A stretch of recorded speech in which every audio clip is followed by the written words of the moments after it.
Este video corresponde a la clase 7 de la materia Profetas 1 del Instituto Bíblico San Jerónimo. El tema es el profeta Miqueas, el profeta de la justicia, amor y humildad de la fe. El profeta Miqueas procedía de una ciudad llamada Moreset, situada al parecer cerca de Gat, una ciudad filistea. Era pues de la Céfela, a medio camino entre Gaza y Jerusalén, cerca también de la ciudad fortaleza de Laquis. Las acusaciones contra Jerusalén y sus jerarquías suponen que Miqueas tenía un conocimiento perfecto de la capital del reino. Es probable que Miqueas haya visitado más de una vez la capital e incluso que haya predicado allí. Su procedencia rural, al igual que sucede con Amós, ha dejado huella en su predicación. Cuando se compara a Miqueas con su contemporáneo Isaías, el contraste entre ambos es impresionante. Isaías es el aristócrata apegado a los valores tradicionales, y Miqueas, por el contrario, es un recio campesino de lenguaje rudo. Fue contemporáneo de Isaías, ejerció su misión durante los reinados de Jotán, rey de Judá, de Ahaz y Ezequías. Quizás también actuó durante parte del reino de Manasés. Quizás su resentimiento contra Jerusalén resulte más comprensible si se tiene presente que la región de donde procedía fue la primera en sufrir las consecuencias de la alocada política de la capital, pues fue invadida en el año 701 por el rey asirio Sennacherib, que llegó a saquear hasta 40 pequeñas ciudades. El libro de Miqueas ocupa entre los 12 profetas el tercer puesto en la Biblia de los 70 y el sexto puesto en la Vulgata. La construcción del libro es clara, comprende dos partes principales, que se dividen a su vez cada una de ellas en otras dos partes, de las cuales la primera recoge los oráculos de amenaza y la segunda las promesas de salvación. Puesto en un esquema resulta la siguiente estructura. La primera parte de los capítulos 1 al 5, oráculos de conminación, son los capítulos del 1 al 3, promesas de salvación son los capítulos del 4 al 5. En la segunda parte son los capítulos del 6 al 7. Los oráculos de conminación son capítulo 6, versículo 1 al capítulo 7, versículo 1. Y promesas de salvación del capítulo 7, versículos 8 al 20.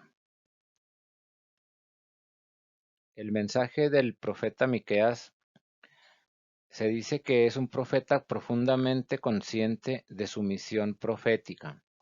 Denuncia con vigor los pecados del pueblo que solo querría escuchar oráculos de salvación. Desenmascara la corrupción de los profetas oficiales, mientras que anuncia el castigo inminente. Con una fuerza parecida a la de Amós, describe los desórdenes morales y sociales, el culto sincretista de Samaria y de Judá, la murmuración y la ingratitud con respecto a Yahvé, acusado de olvidarse de su pueblo.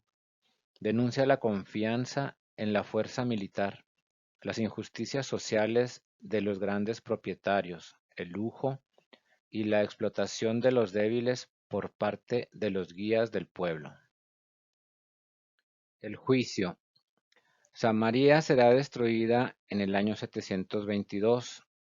Así lo indica Miqueas 1 del 6 al 7. Dice: Yo haré de Samaria un campo de ruinas, una tierra para plantar viñedos. Haré rodar sus piedras hasta el valle y pondré al desnudo sus cimientos. Todas sus estatuas serán destrozadas, todos sus salarios serán presa de las llamas, y yo arrasaré todos sus ídolos, porque ella los amontonó con salarios de prostitutas, y volverán a ser salario de prostitución. Después, como parte del juicio, nos dice Miqueas que Judá será invadida por el norte en el año 701. El país será devastado y Jerusalén se convertirá en un montón de ruinas. Los profetas mercenarios serán cubiertos de vergüenza y no tendrán ya visiones y no harán más adivinaciones. Esto nos dice en Miqueas 3:6. Por eso ustedes tendrán noches sin visiones y tinieblas en vez de presagios. El sol se ocultará para los profetas y el día se les oscurecerá. El enemigo pondrá cerco en el país y el que se salve del hambre perecerá por la espada. El vencedor dividirá las tierras y conducirá a los vencidos al destierro. Esto nos lo indica en Miqueas 4:10. Retuércete y sufre, hija de Sión, como una mujer pariendo, porque ahora vas a salir de la ciudad y habitarás al descampado. Tú llegarás hasta Babilonia y allí serás liberada. Allí el Señor te redimirá de la mano de tus enemigos. Aunque casi no se menciona abiertamente el enemigo que derrotará a Israel, se entiende que este enemigo son los asirios. La condena y destrucción de Israel no es el mensaje definitivo de Miqueas. También presenta la esperanza del mesianismo regio y de la salvación del resto. Continuador de las antiguas tradiciones y profecías mesiánicas del libro del Emanuel de Isaías, Miqueas puntualiza el lugar de origen del Mesías, hijo de David, y contempla su reino fundado sobre justicia y paz. El nacimiento del Mesías es considerado como el centro de la historia de Israel. Antes de este nacimiento, Dios permitirá calamidades, pero después Israel nada tendrá que temer, ni siquiera de los asirios. Asimismo, de este nacimiento se producirá la reunificación de Israel y Judá. El nuevo reino mesiánico se promete no a todo el pueblo, sino al resto, es decir, a la porción de Israel que no es una potencia política, sino un grupo de fieles elegido y guiado por Yahvé, y que practica las exigencias religiosas fundamentales, la justicia, el amor y la humildad de la fe. Estos tres requisitos son los temas religiosos centrales de Amós, Oseas e Isaías. El monte Sión se convertirá en el centro de atracción de todos los pueblos, que se convertirán al monoteísmo. Jerusalén será la gran capital del reino universal de Dios, fundado sobre la justicia y sobre la paz. Al final resuena la humilde esperanza de Sión penitente, que se manifiesta en la plegaria y en la confianza de la salvación. En Miqueas 5, versículos 4 y 5 leemos: Y él mismo será la paz. Si Asiria invade nuestro país y pisa nuestros palacios, le opondremos 7 pastores y 8 príncipes del pueblo. Ellos apacentarán a Asiria con la espada y al país de Nemrod con el acero. Y él nos librará de Asiria si llega a invadir nuestro país y pisa nuestra frontera. Para el ejercicio de exégesis, tomaremos esta perícopa de Miqueas 4 del 1 al 5. Sucederá al fin de los tiempos que la montaña de la casa del Señor será afianzada sobre la cumbre de las montañas y se elevará por encima de las colinas. Los pueblos afluirán hacia ella y acudirán naciones numerosas que dirán: Vengan, subamos a la montaña del Señor y a la casa del Dios de Jacob. Él nos instruirá en sus caminos y caminaremos por sus sendas. Porque de Sión saldrá la ley y de Jerusalén la palabra del Señor. Él será juez entre los pueblos numerosos y árbitro de naciones poderosas, hasta las más lejanas. Con sus espadas forjarán arados y podaderas con sus lanzas. No levantará la espada una nación contra otra, ni se adiestrarán más para la guerra. Cada uno se sentará bajo su parra y bajo su higuera, sin que nadie lo perturbe, porque ha hablado la boca del Señor de los ejércitos. Todos los pueblos caminan cada uno en el nombre de su Dios, pero nosotros caminamos en el nombre del Señor, nuestro Dios, por siempre jamás. Esta breve perícopa es la más significativa de toda la literatura profética. tiene como tema la Nueva Jerusalén, centro religioso de los tiempos mesiánicos.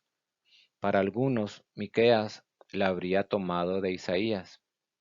Según otros, el autor sería Miqueas, de quien habría pasado, no se sabe cómo, a Isaías. Algunos términos parecen provenir de la corriente deuteronomista, otros de la corriente sapiencial. El primer versículo nos habla de la elevación moral del templo del Señor y de los pueblos que acuden a Sión. El texto dice: sucederá al fin de los tiempos que la montaña de la casa del Señor será afianzada sobre la cumbre de las montañas y se elevará por encima de las colinas. Los pueblos afluirán hacia ella. Esta fórmula introductoria hace referencia a la época mesiánico-escatológica. La elevación del templo de Yahvé se considera metafóricamente en el sentido de que se convierte en el centro universal del culto, no reservado ya a la comunidad judía, sino extendido a todos los pueblos. El verbo utilizado para indicar la elevación es asentarse o elevarse, nakon, que se utiliza para significar la estabilidad del trono de David, de su casa y del trono de Yahvé, rey. La idea escatológica del monte se refiere a la gran peregrinación de gentes, cuyo corazón se ha convertido para dar culto al verdadero Dios. La peregrinación de gentes nos recuerda el Evangelio de Lucas en el capítulo 2, versículos del 41 al 43. Sus padres acostumbraban ir a Jerusalén todos los años a la fiesta de la Pascua, y cuando cumplió 12 años subieron allá conforme a las costumbres de la fiesta, y al regresar ellos, después de haber pasado todos los días de la fiesta, el niño Jesús se quedó en Jerusalén sin que lo supieran sus padres. El segundo versículo nos habla del mutuo estímulo para subir al templo, porque sobre Sión enseña Yahvé su ley. Dice el texto: y acudirán naciones numerosas que dirán: vengan, subamos a la montaña del Señor y a la casa del Dios de Jacob. Él nos instruirá en sus caminos, y caminaremos por sus sendas, porque de Sión saldrá la ley y de Jerusalén la palabra del Señor. Vemos aquí que no se trata de un imperio político, sino del reinado universal de Yahvé. Los paganos llegarán a estar convencidos de que Sión es el único centro de la revelación divina. El significado de la nueva actitud ético-religiosa de los pueblos con respecto a Yahvé y a su revelación es un nuevo mundo que se abre, centrado en la adoración del verdadero Dios y en la sincera obediencia a sus preceptos. Esto de la obediencia a sus preceptos nos recuerda el Evangelio de Mateo en el capítulo 24, versículo 35. El cielo y la tierra pasarán, pero mis palabras no pasarán. El tercer versículo nos habla de que el Señor gobernará a todos los pueblos, que dejarán de hacerse la guerra y se consagrarán a las actividades pacíficas. Él será juez entre pueblos numerosos y árbitro de naciones poderosas, hasta las más lejanas. Con sus espadas forjarán arados y podaderas con sus lanzas. No levantará la espada una nación contra otra, ni se adiestrarán más para la guerra. Se anuncia un gobierno directo y universal de Dios basado en la justicia. Todos los litigios serán resueltos por Dios mismo. Por eso, abolida la guerra, la paz dominará soberana, y las armas se transformarán en instrumentos de trabajo.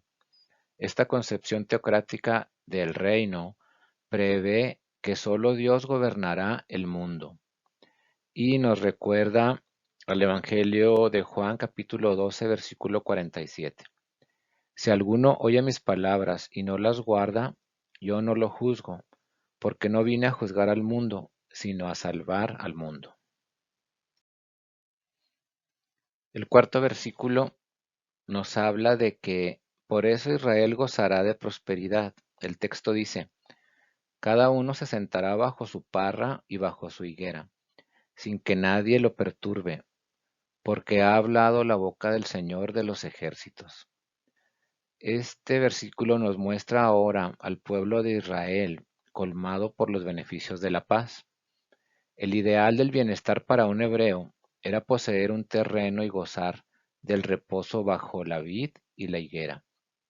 La expresión sin que nadie lo perturbe es una fórmula acostumbrada por profetas como Nahum y Sofonías, y la última parte indica la conclusión del vaticinio de forma estereotipada.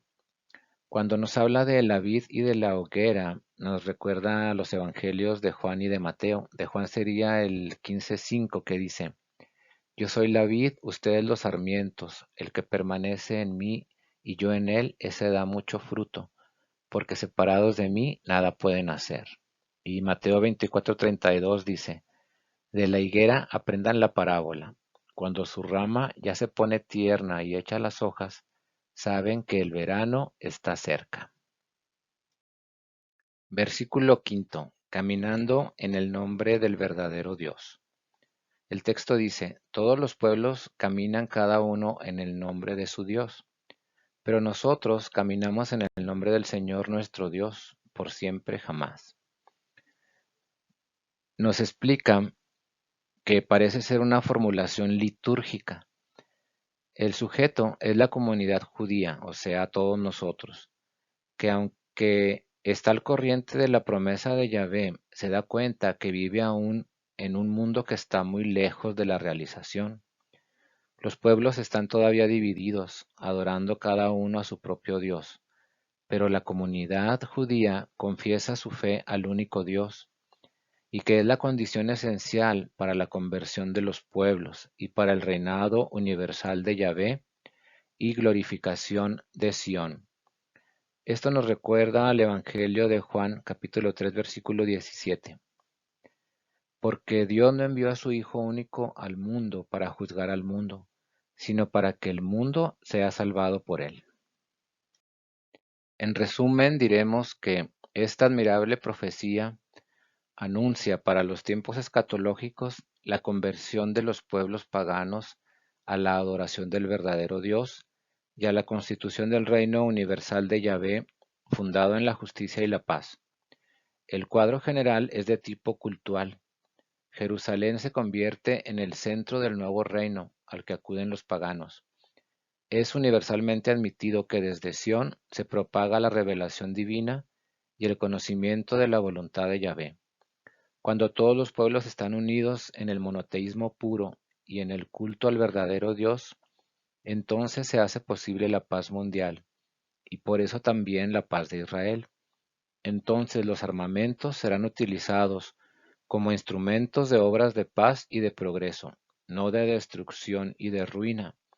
Esta esperanza está aún lejos de realizarse en los tiempos históricos del pueblo judío. Se trata, pues, de una síntesis de la salvación universal, en espera de un futuro reino pacífico centrado en la nueva Sión y un desarrollo de la promesa hecha a Abraham. De esta manera termina nuestra clase 7 de la materia Profetas 1 del Instituto Bíblico San Jerónimo.